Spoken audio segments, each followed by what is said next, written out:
नमस्कार। आज हम एनसीईआरटी द्वारा निर्धारित कक्षा 11 की पाठ्य पुस्तक रसायन विज्ञान के पाठ 11 पी ब्लॉक तत्वों का अध्ययन करेंगे। पूर्ववर्ती भाग 1 में हमने अध्ययन किया था वर्ग 13 अर्थात बोरोन परिवार के रासायनिक तथा भौतिक गुणों के बारे में। इस अध्याय में आज हम चर्चा करेंगे कार्बन परिवार की, जो वर्ग 14 में आता है। आइए हमारी चर्चा प्रारंभ करते हैं। कार्बन भूपर्पटी में 17वां सबसे प्रचुर तत्व है। जैसा कि हम जानते हैं कि भूपर्पटी में सबसे अधिक प्रचुर मात्रा में ऑक्सीजन उपस्थित होता है। नंबर 2 पर सिलिकॉन होता है, नंबर 3 पर एल्युमिनियम आता है। कार्बन का नंबर यहाँ पर 17वां है।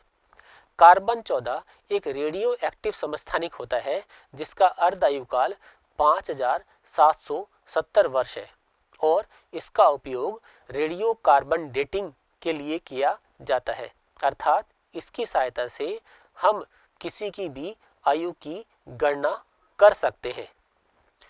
सिलिकॉन भूपर्पटी पर दूसरा सबसे प्रचुर तत्व है और प्रकृति में सिलिका और सिलिकेट के रूप में उपस्थित होता है। इसे सिरेमिक, कांच और सीमेंट के रूप में उपयोग किया जाता है। जर्मेनियम और सिलिकॉन के शुद्धतम रूप अर्थात अल्ट्रा प्योर फॉर्म का उपयोग ट्रांजिस्टर और अर्धचालक उपकरण बनाने में किया जाता है। टिन मुख्य रूप से कैसिट्राइट SnO2 और लेड ग्लेना के रूप में प्राप्त होता है। फ्लेरोवियम का प्रतीक Fl है। इसकी परमाणु संख्या 114 तथा इसका द्रव्यमान 289 ग्राम प्रति मोल होता है, अर्थात एक मोल का भार 289 ग्राम होता है। इसका इलेक्ट्रॉनिक विन्यास Rn 5f14 6d10 7s2 7p2 है। इसे बहुत कम मात्रा में बनाया जा सका है क्योंकि इसकी अर्धायु बहुत कम होती है, इसलिए इसका रसायन भी अभी तक हमें अच्छी तरह से ज्ञात नहीं हो पाया है। इन तत्वों का बाहरी इलेक्ट्रॉनिक विन्यास ns2 np2 होता है, अर्थात इनके संयोजकता कोश में 4 इलेक्ट्रॉन उपस्थित होते हैं। डी कक्षकों की उपस्थिति के कारण इनकी इलेक्ट्रॉनीय संरचनाएं अन्य गुणों को प्रभावित करती हैं।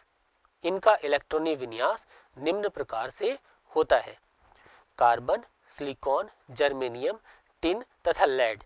यहाँ देखिए कि कार्बन तथा सिलिकॉन के मध्य में कोई भी डी इलेक्ट्रॉन नहीं है, लेकिन सिलिकॉन और जर्मेनियम के मध्य में 10 डी इलेक्ट्रॉन है। टिन तथा लेड इन दोनों के मध्य में 14 एफ इलेक्ट्रॉन उपस्थित होते हैं, जो इनके रसायन विज्ञान को बहुत अधिक प्रभावित करते हैं। वर्ग में ऊपर से नीचे जाने पर परमाणुीय आकार बढ़ता है क्योंकि नया इलेक्ट्रॉन एक नए कोश में जुड़ जाता है। वर्ग 14 के सदस्यों की प्रथम आयनन एंथैल्पी समूह 13 के संगत सदस्यों से अधिक होती है क्योंकि वर्ग 14 के तत्वों का आकार वर्ग 13 के तत्वों के आकार से कम होता है। सामान्यतः आयनन एंथैल्पी समूह में नीचे की ओर घटती है क्योंकि आकार में वृद्धि होती है। सिलिकॉन से जर्मेनियम, जर्मेनियम से टिन तक आयनन एंथैल्पी में बहुत कम कमी होती है, जबकि टिन से लेड तक आयनन एंथैल्पी में थोड़ी वृद्धि होती है। यह डी व एफ कक्षकों के दुर्बल परिरक्षण प्रभाव के कारण होता है। डी व एफ में जो इलेक्ट्रॉन उपस्थित होते हैं वह अंदर की ओर उपस्थित होते हैं, जिस कारण से बाह्यतम कोश के इलेक्ट्रॉनों पर नाभिक का आवेश अधिक प्रभावी होता है।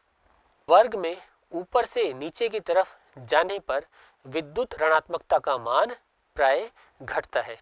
बोरोन की विद्युत ऋणता 2.5 होती है, जबकि एल्युमिनियम, गैलियम तथा इंडियम इनकी विद्युत ऋणताओं का मान समान होता है। लेकिन थेलियम की विद्युत ऋणता इनसे अधिक होती है क्योंकि यहाँ पर हमारे पास में F इलेक्ट्रॉन भी उपस्थित होते हैं, जिनकी वजह से उनका दुर्बल परिरक्षण प्रभाव होता है तथा नाभिकीय आवेश अधिक प्रभावी हो जाता है। समूह 14 के सभी सदस्य ठोस अवस्था में उपस्थित होते हैं। कार्बन और सिलिकॉन अधातु है, जबकि जर्मेनियम एक उपधातु है। टिन और सीसा कम गलनांक वाली नरम धातुएं होती है। सीसा जो कि लेड के नाम से जाना जाता है। समूह 14 के तत्वों के गलनांक और कथनांक समूह 13 के संगत तत्वों की तुलना में बहुत अधिक होते हैं, क्योंकि आकार छोटा होता है, जिस कारण इनके बीच में बनने वाले बंध लघु होते हैं और लघु बंध को तोड़ने के लिए हमें अधिक ऊर्जा की आवश्यकता होती है। कार्बन और सिलिकॉन में +4 ऑक्सीकरण अवस्था उपस्थित होती है, अर्थात ये 4 इलेक्ट्रॉन आसानी से त्याग देते हैं। इनका इलेक्ट्रॉनिक विन्यास ns2np2 होता है, जिस कारण से यह अधिकतम ऑक्सीकरण अवस्था +4 दर्शा सकते हैं। जर्मेनियम, टिन और लेड ये दोनों +2 और +4 ऑक्सीकरण अवस्थाएं भी दर्शाते हैं। ऑक्सीकरण अवस्था में 2 अंकों की कमी यह क्यों होती है? क्योंकि अक्रिय युग्म प्रभाव यहाँ पर भी कार्य करता है। जब हम समूह में नीचे की ओर जाते हैं तो +4 ऑक्सीकरण अवस्था का स्थायित्व घटता है तथा +2 ऑक्सीकरण अवस्था का स्थायित्व बढ़ता है। +4 अवस्था में यौगिक सामान्यतः सहसंयोजक होते हैं, जबकि +2 अवस्था में यौगिक प्राय आयनिक प्रकृति के होते हैं।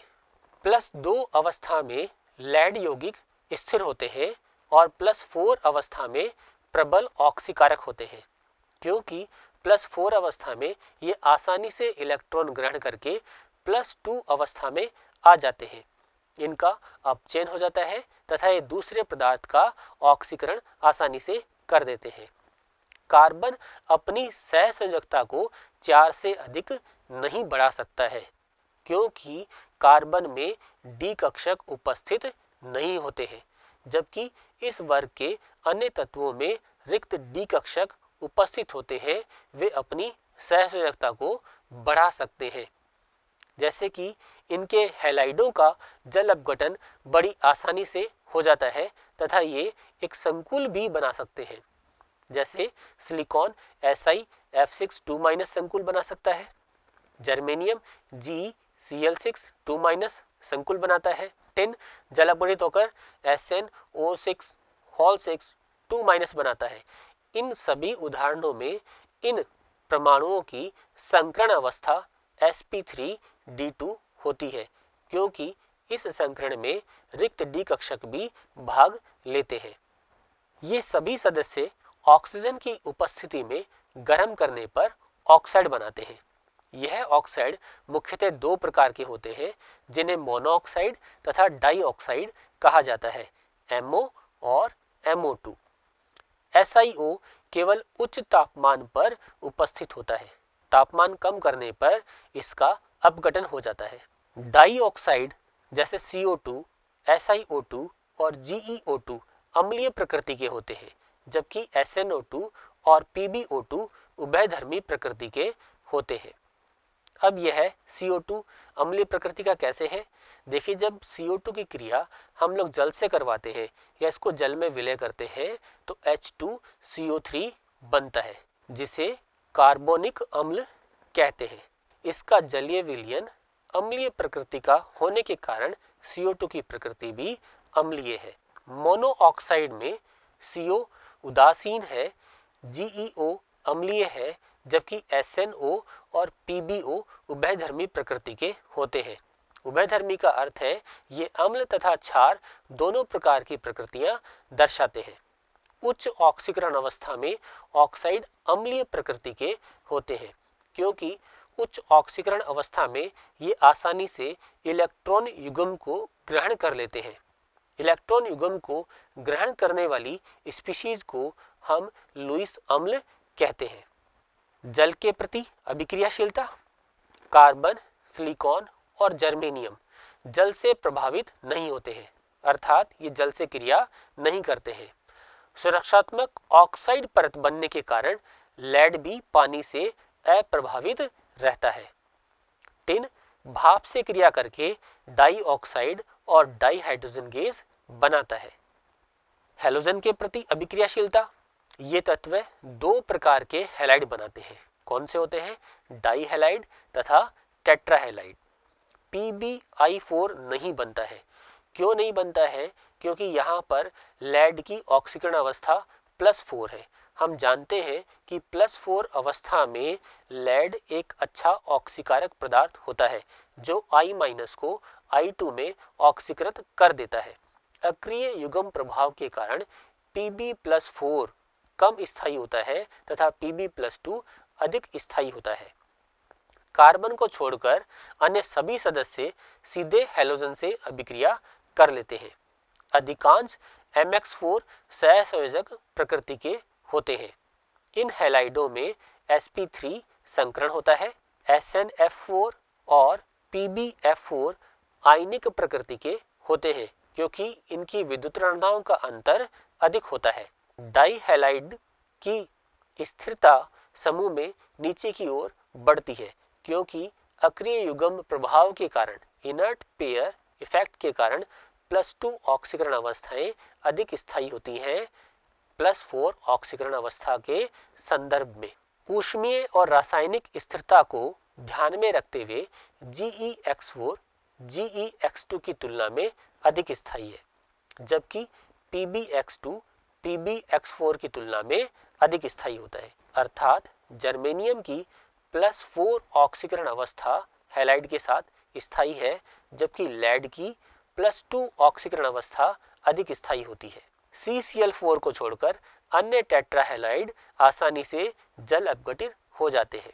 परीक्षा में यह प्रश्न बहुत बार आता है कि CCl4 का जल अपघटन क्यों नहीं हो पाता है? क्योंकि CCl4 में कार्बन के पास रिक्त D कक्षक उपस्थित नहीं होते हैं, जिस कारण से यह जल अपघटित नहीं हो सकता है। जबकि क्या होता है? SiCl4 आसानी से जल अपघटित हो जाता है। Si के पास रिक्त D कक्षक उपस्थित होते हैं। इन रिक्त D कक्षकों में यह ऑक्सीजन से एक Lp प्राप्त कर लेता है, एक लॉन पेयर प्राप्त कर लेता है, एक एकाकी इलेक्ट्रॉन युग्म प्राप्त कर लेता है और जल अपघटित होकर सिलिसिक अम्ल बना लेता है। कार्बन की महत्वपूर्ण प्रवृत्तियां तथा असामान्य व्यवहार। अन्य समूहों के प्रथम सदस्यों की भांति कार्बन भी अपने समूह के अन्य सदस्यों से भिन्न व्यवहार प्रदर्शित करता है। इसके क्या कारण होते हैं? एक तो छोटा आकार, उच्च विद्युत ऋणता, उच्च आयनन एंथैल्पी तथा D कक्षकों की अनुपस्थिति। कार्बन स्वयं के साथ तथा अन्य छोटे उच्च विद्युत ऋणी तत्वों के साथ में p-pi बहुबंध बनाने की क्षमता रखता है। जैसे कार्बन खुद के साथ में भी डबल बॉन्ड तथा ट्रिपल बॉन्ड बना लेता है तथा कार्बन ऑक्सीजन के साथ में डबल बॉन्ड बनाता है, नाइट्रोजन के साथ में भी डबल बॉन्ड या ट्रिपल बॉन्ड बना सकता है। जबकि भारी तत्व p-pi बंध नहीं बना पाते हैं क्योंकि उनके परमाणु कक्षक प्रभावी अतिव्यापन नहीं कर पाते हैं आकार बड़ा होने के कारण। कार्बन में अन्य तत्वों की तुलना में श्रृंखलन की प्रवृत्ति अधिक होती है, इसलिए कार्बन एक दूसरे कार्बन से जुड़कर एक बहुत लंबी श्रृंखला का निर्माण कर सकता है। पूरी आवर्त सारणी में सर्वाधिक श्रृंखलन की प्रवृत्ति कार्बन में पाई जाती है। कार्बन के अपर रूप। जैसा कि हमने बताया था कि अपर रूप किसे कहते हैं? जब तत्वों के भौतिक गुण अलग अलग होते हैं परंतु उनका रासायनिक गुण एक ही होता है तो उन्हें अपर रूप कहा जाता है। कार्बन दो प्रकार के अपर रूपों में हमें प्राप्त होता है, जिन्हें क्रिस्टलीय तथा अक्रिस्टलीय अपर रूप कहते हैं। इसके क्रिस्टलीय अपर रूप जैसे हीरा, ग्रेफाइट, फुलरीन आदि होते हैं। अक्रिस्टलीय अपर रूपों में कॉक, चारकोल आदि आते हैं। हम इनके क्रिस्टलीय अपर रूपों का ही अध्ययन करेंगे। हीरा, जिसे डायमंड भी कहा जाता है, यह एक क्रिस्टलीय जालक होता है। हीरे में कार्बन परमाणु sp3 संकृत अवस्था में होता है। इसमें कार्बन कार्बन बंध की लंबाई 154 पिकोमीटर होती है। इस संरचना में दिशात्मक सहसंयोजक बंध बनते हैं। दिशात्मक बंधों के कारण इनकी ऊर्जा बहुत अधिक होती है, जिनको कि तोड़ना सबसे मुश्किल होता है। इसलिए हीरा पृथ्वी पर मिलने वाला सबसे कठोर पदार्थ है। देखिए हीरे की संरचना में क्या है, एक कार्बन अन्य 4 कार्बनों से जुड़ा रहता है। इसमें कार्बन की संकरण अवस्था sp3 होती है तथा इसकी ज्यामिति चतुष्फलकीय होती है। 2 कार्बन परमाणुओं के बीच की दूरी 154 पिकोमीटर होती है। कार्बन के पास कोई भी मुक्त इलेक्ट्रॉन नहीं होता है, इसलिए हीरा विद्युत तथा ऊष्मा का अच्छा चालक नहीं होता है, या हम कहें यह एक कुचालक पदार्थ है। इसका उपयोग धार तेज करने के लिए अपघर्षक के रूप में किया जाता है, डाई बनाने में करते हैं, बिजली के प्रकाश बल्बों के लिए टंगस्टन तंतु के निर्माण में भी इसका उपयोग किया जाता है। ग्रेफाइट। ग्रेफाइट एक परतीय संरचना वाला अपर रूप है। ये परत एक दूसरे के साथ दुर्बल वांडरवाल बलों द्वारा जुड़ी होती है। 2 परतों के बीच की दूरी 340 पिकोमीटर होती है। प्रत्येक परत कार्बन परमाणुओं के षटकोणीय वलय से बनी होती है, जिसमें कार्बन कार्बन बंध की लंबाई 141.5 पिकोमीटर होती है। षटकोणीय वलय में प्रत्येक कार्बन परमाणु sp2 संकृत होता है, अर्थात एक कार्बन निकटवर्ती 3 कार्बन परमाणुओं के साथ बंध बना करके रखता है। कार्बन का चौथा इलेक्ट्रॉन किसी के साथ में भी बंध नहीं बनाता है, जिस कारण वह पूरे क्रिस्टल में विस्थानीकृत रहता है, अर्थात उसका कोई भी स्थान निश्चित नहीं होता है। इसलिए ग्रेफाइट विद्युत का संचालन करता है। परतों के बीच में अधिक दूरी होने के कारण तथा एक परत दूसरी परत से दुर्बल वांडरवाल बल से जुड़ी होने के कारण यह बहुत ही नरम और चिकना होता है। इस कारण से ग्रेफाइट का उपयोग उच्च तापमान पर चलने वाली मशीनों में ड्राई लुब्रिकेंट अर्थात शुष्क स्नेहक के रूप में किया जाता है। ऊष्मागतिकी के रूप से कार्बन का सर्वाधिक स्थायी रूप ग्रेफाइट होता है, इसलिए ग्रेफाइट के लिए डेल FH0 अर्थात फॉर्मेशन ऑफ एंथैल्पी को 0 माना जाता है। फुलरीन। हीलियम या आर्गन गैस जैसी अक्रिय गैसों की उपस्थिति में एक विद्युत आर्क में ग्रेफाइट को गर्म करने से फुलरीन बनती है। वाष्पीकृत CN छोटे अणुओं के संघनन से बनने वाले कजली में मुख्य रूप से C60 के अणु होते हैं। फुलरीन कार्बन का एकमात्र शुद्ध रूप है, क्योंकि उसकी संरचना में लटकने वाले डैंगलिंग बॉन्ड्स नहीं होते हैं। फुलरीन पिंजड़े के समान एक अणु है। C60 अणु का आकार एक सॉकर बॉल अर्थात फुटबॉल की तरह होता है। इसे बकमिंस्टर फुलरीन भी कहा जाता है। फुलरीन में 6 मेंबर्ड रिंग होती है तथा 5 मेंबर्ड रिंग होती है। 6 सदस्यीय तथा 5 सदस्यीय वलय होती है। 6 मेंबर्ड रिंग 20 होती है तथा 5 मेंबर्ड रिंग इसमें 12 होती है। 6 मेंबर्ड रिंग 6 या 5 मेंबर्ड रिंग के साथ ही जुड़ी होती है, लेकिन 5 मेंबर्ड रिंग 6 मेंबर्ड रिंग के साथ ही जुड़ी होगी। सभी कार्बन परमाणु sp2 संकृत अवस्था में होते हैं। प्रत्येक कार्बन परमाणु 3 कार्बन परमाणुओं से जुड़ा होता है तथा कार्बन का चौथा इलेक्ट्रॉन विस्थानीकृत रहता है, जो इस अणु को एरोमेटिक गुण प्रदान करता है। देखिए एक फुलरीन की संरचना है। ये C60 का एक अणु है। यहाँ पर कोई भी ऐसा बंध नहीं है जो मुक्त हो। जितने भी बंध यहाँ बने हुए हैं सब एक एक परमाणुओं के साथ में जुड़े हुए हैं, अर्थात यहाँ पर कोई भी डैंगलिंग बॉन्ड नहीं है। डैंगलिंग बॉन्ड नहीं होने के कारण से यह कार्बन का अति शुद्ध रूप होता है।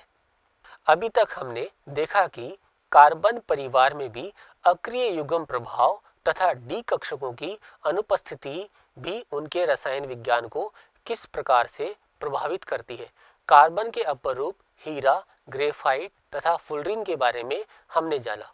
ग्रेफाइट के लिए फॉर्मेशन एंथैल्पी का मान 0 माना गया है, अर्थात वह ऊष्मागतिकी रूप से सर्वाधिक रूप से स्थायी पदार्थ है। फुलरीन कार्बन का सबसे शुद्ध रूप है। आइए आगे की भाग की हम चर्चा करते हैं। कार्बन के उपयोग। प्लास्टिक पदार्थ में अंतः स्थापित ग्रेफाइट तंतु उच्च क्षमता वाली हल्की वस्तुएं बनाते हैं। इन वस्तुओं का उपयोग मछली पकड़ने की छड़, टेनिस रैकेट, वायुयान तथा डोंगी, जिसे छोटी नाव भी हम लोग कहते हैं, जिसे 1 या 2 लोगों को चलाने के काम आती है, बनाने में होता है। विद्युत का अच्छा सुचालक होने के कारण ग्रेफाइट का उपयोग बैटरी के इलेक्ट्रोड बनाने में किया जाता है। औद्योगिक विद्युत अपघटन में इन इलेक्ट्रोडों का उपयोग बहुतायत से होता है। ग्रेफाइट द्वारा निर्मित क्रूसिबल तनु अम्लों तथा क्षारों के प्रति अक्रिय होती है। अत्यधिक सरंध्र सक्रिय चारकोल का उपयोग गैस मास्क में जहरीली गैसों को अधिशोषित करने में होता है। इसका उपयोग जल छंत्र अर्थात फिल्टर प्लांट्स में कार्बनिक अशुद्धियों को दूर करने तथा वातानुकूलन में गंध को नियंत्रित करने में भी किया जाता है। कार्बन स्याह अर्थात कार्बन ब्लैक का उपयोग कृष्ण रंजक ब्लैक डाई बनाने में तथा स्वचालित वाहनों के टायर में पूरक के रूप में और कॉक का उपयोग धातु क्रम में अपचायक के रूप में किया जाता है। कॉक का उपयोग ईंधन के रूप में भी किया जाता है। हीरा एक मूल्यवान पत्थर है जिसका उपयोग आभूषणों में होता है। हीरे का भार सामान्यतः कैरेट में दर्शाया जाता है। 1 कैरेट किसके बराबर होता है? 200 मिलीग्राम के, अर्थात 0.2 ग्राम के। सोने की शुद्धता को भी कैरेट में दर्शाया जाता है। कैरेट का मतलब अगर हीरे के संदर्भ में बात करेंगे तो उसे हम भार कहेंगे और 1 कैरेट का भार होगा 0.2 ग्राम। अगर गोल्ड के संदर्भ में हम लोग कैरेट बोलते हैं तो वहाँ हम लोग बता रहे हैं कि उस गोल्ड की प्योरिटी कितनी है। 24 कैरेट गोल्ड किसके बराबर होता है? 100% प्योरिटी के बराबर होता है। अतः इन दोनों शब्दों का उपयोग हीरे तथा गोल्ड दोनों के लिए अलग अलग प्रकार से किया जाता है। कार्बन मोनोऑक्साइड, जब किसी कार्बन को हम लोग वायु की लिमिटेड क्वांटिटी में गर्म करते हैं या जलाते हैं तो हमें कार्बन मोनोऑक्साइड प्राप्त होती है। फॉर्मिक अम्ल को 373 केल्विन ताप पर सांद्र सल्फ्यूरिक अम्ल के साथ गर्म करने पर भी कार्बन मोनोऑक्साइड प्राप्त होती है।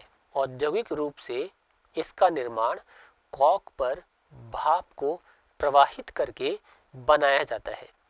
CO तथा H2 के मिश्रण को वाटर गैस कहा जाता है। इसे संश्लेषण गैस भी कहते हैं क्योंकि इससे कई तरह के उत्पाद प्राप्त होते हैं। यदि हम भाप के स्थान पर वायु का प्रयोग करें तो हमें CO प्लस N2 का मिश्रण प्राप्त होता है जिसे प्रोड्यूसर गैस भी कहते हैं। कार्बन मोनोऑक्साइड एक रंगहीन, गंधहीन और जल में अघुलनशील गैस है।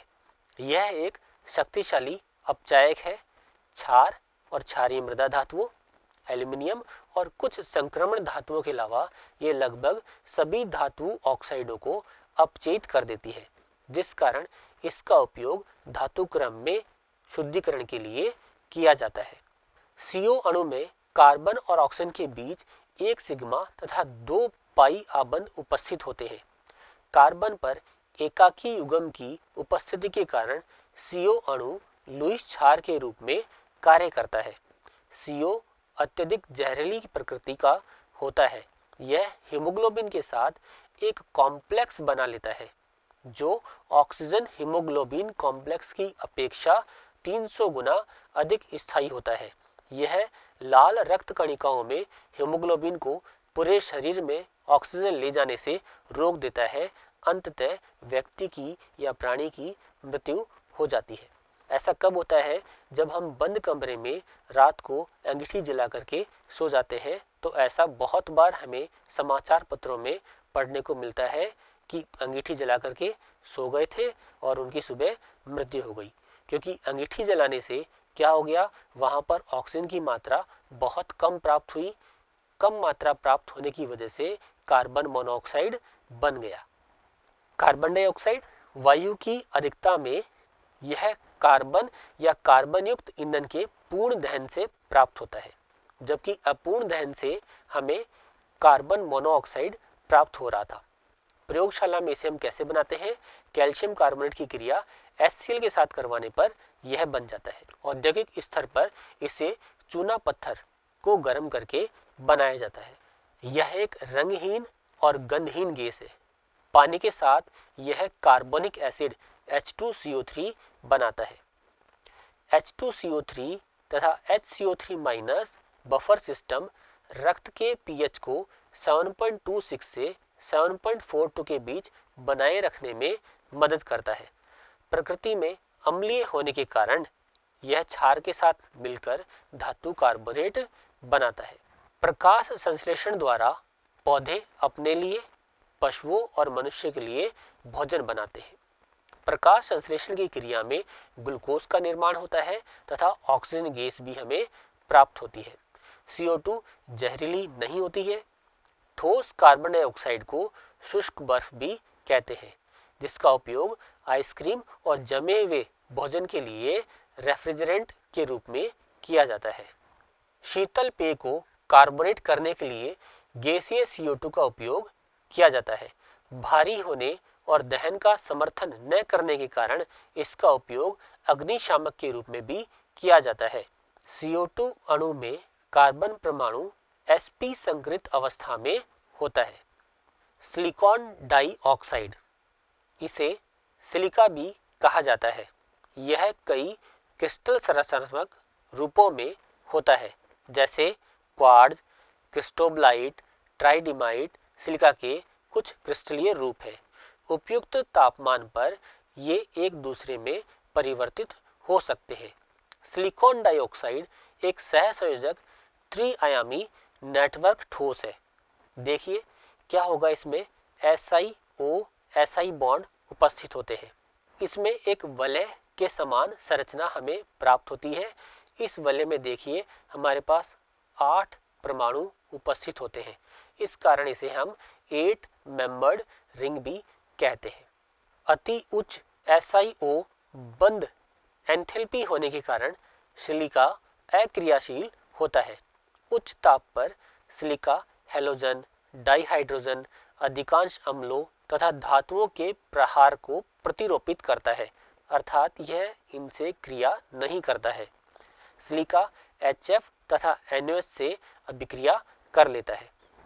NaOH से अभिक्रिया करने पर Na2SiO3 बनता है, जिसे सोडियम सिलिकेट या वाटर ग्लास के नाम से भी जाना जाता है। क्वार्ट्ज का उपयोग दाब विद्युत सामग्री पीजो इलेक्ट्रिक मटेरियल बनाने में किया जाता है। इससे अत्यंत सटीक घड़ियां, आधुनिक रेडियो और टेलीविजन प्रसारण और मोबाइल रेडियो संचार विकसित करना संभव हो पाया है। सिलिका जेल का उपयोग सुखाने वाले एजेंट के रूप में और वर्णलेखी सामग्री क्रोमेटोग्राफी में किया जाता है। इसका उपयोग उत्प्रेरक के रूप में भी किया जाता है। छनित संयंत्रों यानी फिल्टर प्लांट में किसेल गुड़, जो कि सिलिका का एक अक्रिस्टलीय रूप है, उसका उपयोग किया जाता है। सिलिकॉन, यह कार्ब सिलिकॉन बहुलकों का एक वर्ग है। कार्ब मीन कार्बन, जिसमें R2SiO2 एक पुनरावर्ती इकाई होती है। सिलिकॉन के निर्माण में प्रारंभिक पदार्थ एल्किल या एरिल प्रतिस्थापी सिलिकॉन क्लोराइड RnSiCl4-N होता है, जिसमें R एल्किल या एरिल समूह होता है। जब 573 केल्विन ताप पर मैथिल क्लोराइड कॉपर उत्प्रेरक की उपस्थिति में सिलिकॉन से क्रिया करता है तो मैथिल प्रतिस्थापी क्लोरोसिलेन बनते हैं। देखिए मिथाइल क्लोराइड सिलिकॉन के साथ अभिक्रिया करके डाइक्लोरो डाइमिथाइल सिलेन बना रहा है, जिसके जल अपघटन से हमें सिलिकॉन प्राप्त हो जाते हैं। जब इनका बहुलकीकरण करवाया जाता है तो हमें SiO बंध वाले सिलिकॉन प्राप्त हो जाते हैं। यदि इस अभिक्रिया को रोकना हो तो हम CH3 होल थ्राइस SiCl मिला देते हैं, जिससे अभिक्रिया का एक सिरा या दोनों सिरे हम लोग बंद कर सकते हैं। इससे क्या होगा, हम जितनी लंबाई की बहुलक चाहते हैं उतने ही लंबाई का बहुलक हमें प्राप्त होगा। अध्रुवीय एल्किल समूहों के उपस्थिति के कारण सिलिकॉन जल प्रतिकर्षी होते हैं। सामान्यतः इनमें उच्च ऊष्मीय स्थायित्व, उच्च परावैद्युत सामर्थ्य तथा रसायनों व ऑक्सीकरण के प्रति ये निष्क्रिय होते हैं। इनका उपयोग सीलेंट ग्रीस बनाने में, विद्युत रोधी तथा जल सह वस्त्र वाटर प्रूफ फैब्रिक्स बनाने में किया जाता है। इनका उपयोग प्लास्टिक सर्जरी में भी किया जाता है। सिलिकेट्स ऐसे रसायन जिसमें SiO4 4- इकाइयाँ उपस्थित होती हैं उन्हें सिलिकेट्स कहते हैं। प्राकृतिक रूप से ये फेल्ड्स्पार, जियोलाइट्स, श्वेत अभ्रक और एस्बेस्टोस के रूप में मिलते हैं। मानव द्वारा बनाए गए सिलिकेट्स कांच और सीमेंट है। किसी भी सिलिकेट की संरचना को आसानी से प्रदर्शित करने के लिए हम इस प्रकार का एक रेखा आरेख प्रयोग में लाते हैं। यहाँ पर जो एक डॉट है वह सिलिकॉन परमाणु को प्रदर्शित करता है तथा ऑक्सीजन परमाणुओं की उपस्थिति को O से प्रदर्शित किया जाता है। जहाँ जहाँ ऋणात्मक आवेश उपस्थित होता है वहाँ वहाँ हम नेगेटिव साइन लगा देते हैं। जियोलाइट्स, इनकी संरचना एक मधुमक्खी के छत्ते के समान होती है। जियोलाइट्स में बहुत सारे छिद्र उपस्थित होते हैं, जिस कारण से इन्हें शेप सिलेक्टिव कैटलिस्ट भी कहा जाता है। जियोलाइट्स होते क्या हैं? यदि एल्युमिनियम परमाणु सिलिकॉन डाइऑक्साइड में कुछ सिलिकॉन परमाणुओं को प्रतिस्थापित कर देते हैं तो एल्यूमिनो सिलिकेट नामक ऋणावेशित संरचना बनती है, जिन्हें जियोलाइट्स कहा जाता है। इस ऋणावेश को धन आयन जैसे पोटेशियम आयन, कैल्शियम आयन और सोडियम आयन संतुलित कर सकते हैं। जियोलाइट्स का उपयोग पेट्रोकेमिकल उद्योग में हाइड्रोकार्बन के भंजन और समावेशीकरण के लिए किया जाता है। जैसे कि ZSM5 का उपयोग अल्कोहल को सीधे गैसोलीन में परिवर्तित करने में करते हैं। गैसोलीन क्या होती है? ये एक तरह का ईंधन है। और ZSM5 का अर्थ क्या है? ZSM होता है जियोलाइट सीव मॉलिक्यूलर साइज 5। अभी जैसे कि आपको बताया कि जियोलाइट क्या होता है, एक मधुमक्खी के छत्ते के समान संरचना वाला उत्प्रेरक है जिसमें बहुत सारे छिद्र होते हैं। इन छिद्र के आकार के आधार पर ही हम जियोलाइट्स का वर्गीकरण करते हैं। जियोलाइट्स का उपयोग कठोर जल को मृदु बनाने में भी किया जाता है। इस पाठ के प्रथम भाग में हमने चर्चा की थी बोरॉन परिवार के बारे में तथा हमने देखा था कि हमारे वहां पर अक्रिय युग्म प्रभाव तथा डी कक्षकों की अनुपस्थिति जो कि द्वितीय आवर्त में नहीं होते हैं। द्वितीय आवर्त के अतिरिक्त अन्य सभी आवर्तों में डी कक्षक उपस्थित होते हैं। ये दोनों ही प्रभाव हमारे वर्ग 13 तथा वर्ग 14 के रासायनिक गुणों को किस प्रकार से प्रभावित करते हैं। आज के इस भाग में हमने चर्चा की वर्ग 14 के तत्वों के बारे में। यहाँ पर हमने कार्बन के अपर रूप देखे तथा कार्बन परिवार के भौतिक तथा रासायनिक गुणों का अध्ययन किया। कार्बन के अपर रूपों में हमने देखा कि हीरा सबसे कठोर पदार्थ है, ग्रेफाइट सबसे स्थायी कार्बन का अपर रूप है तथा फुलरीन सबसे अधिक शुद्ध रूप है। हमने देखा कि कार्बन मोनोऑक्साइड विषैली प्रकृति की होती है। यदि हम बंद कमरे में कोई अंगीठी जला के रख दें तो उसकी वजह से हमारी मृत्यु भी हो सकती है। हमने देखा कि ठोस CO2 को शुष्क बर्फ भी कहते हैं, जिसका उपयोग हम प्रशीतन में भी करते हैं। साथ ही हमने सिलिका, सिलिकेट्स तथा सिलिकॉन के बारे में भी जाना है। इसी के साथ हमारा पाठ समाप्त होता है। मिलते हैं आपसे किसी और अध्याय में, तब तक के लिए नमस्कार।